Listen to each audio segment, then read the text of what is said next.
Hello friends, তো আজকের আমার স্পেশাল হচ্ছে পাবদা মাছ। তো পাবদা মাছ কী করে বানাই, প্রথমবার বানাচ্ছি আমি। তো চলো তোমাদের সাথে শেয়ার করি। তো মাছগুলো আস্তে আস্তে করে হচ্ছে ভেজে নিতে হবে। তো প্রথমে আমি দুটো মাছ দিয়েছিলাম, তার জন্য একটা দেখো ভেঙে গেছে। পাবদা মাছ একটা একটা করে ভাজতে হয়, সেটা আমার জানা ছিল না, তার জন্য ভুল হয়ে গেল আমার, মাছটা নষ্ট হয়ে গেল।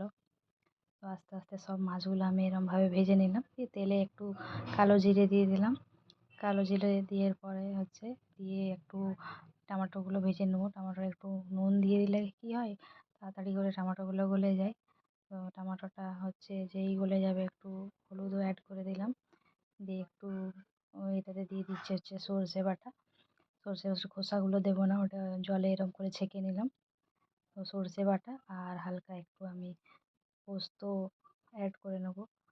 তো পোস্তটা হচ্ছে এরপর আমি পোস্ত বাটাটা দিয়ে দিলাম একটু জল দিয়ে।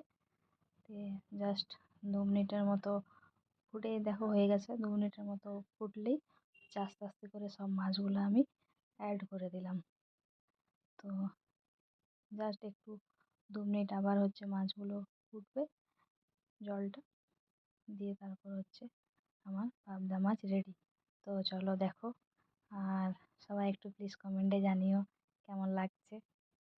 আর হ্যাঁ, একটা জিনিস বলতে ভুলে গেলাম যে তোমরা স্বাদ মতো লঙ্কা অ্যাড করে দিতে পারো। আমি লঙ্কা কম খাই বলে কম দিয়েছি।